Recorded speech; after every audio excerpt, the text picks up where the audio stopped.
के हम कब से छियो तैयार डीजे वाला गाना बजाई देना।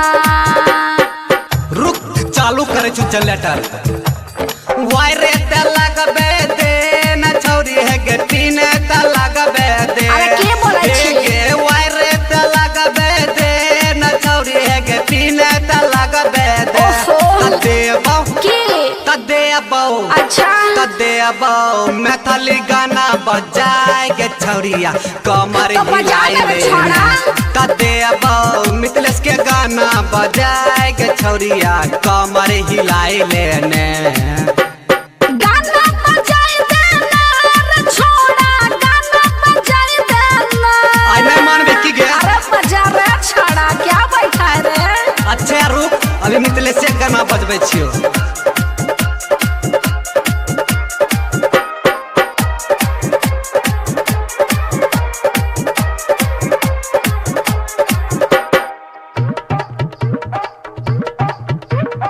सोलह के उम्र छिके कम सिन जवानी लगई बठम का चुबाई दे पानी। ई बात अच्छा सुन बोल लगे।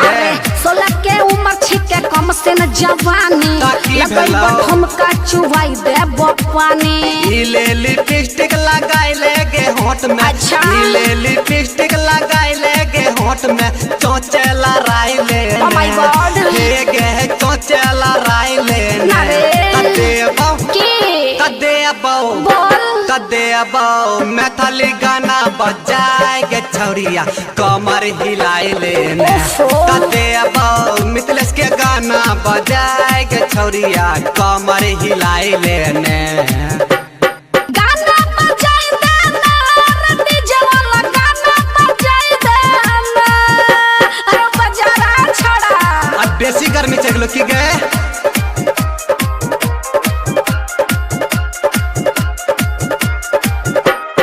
Music by DJ Dharmendra Sinha बजा। DJ Dharmendra music by Riya studio Khagaria. अइले हरियाणा से नाचैले गोरी। अच्छा लगाइले ठुमका हिलाई दही चौकी। ओहो क्या बात है रे। अइले हरियाणा से नाचैले गोरी लगाइले ठुमका हिलाई दही चौकी। लगाई बठम का हिलाई दे चौकी। हिला लगाई बठम का हिलाई दे चौकी। खगड़ियो हिलाई दे बोरे।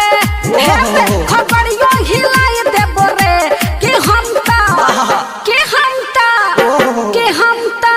कब से छियो तैयार रे छोड़ा गाना बजाई देना। कि हम कब से छियो तैयार रे छोड़ा गाना बजाई देना। वायरे ते लगबे दे न छौरी है गे तीन ते लगबे दे। हे गे अभी आधे पिन घुसले पूरा घुसबे दे।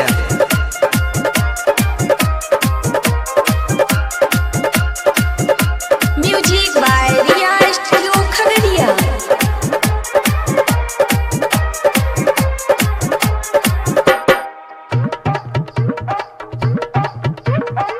राइटर प्रेम लाल पड़ल रहे पीछा। कथिल गे? करो नाही पूरलियो हम इच्छा। किया गे? अरे बुझली नहीं गे आई केना बुझबो।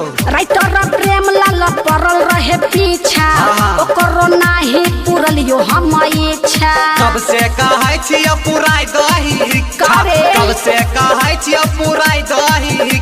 अच्छा जियरा चुराई दही ने। ना बाबा। हे गे जियरा चुराई दही ने। देबो बोल देबो मैथिली गाना बजाए गे छौरिया कमर हिलाई क्या बात है? लेने। देबो गाना आशीष के बजाए गे छौरिया कमर हिलाई लेने। बजा बजा गाना बजाई देना रे डीजे वाला गाना बजाई देना। अरे बजा रे बाबू। नहीं मानबी की गे।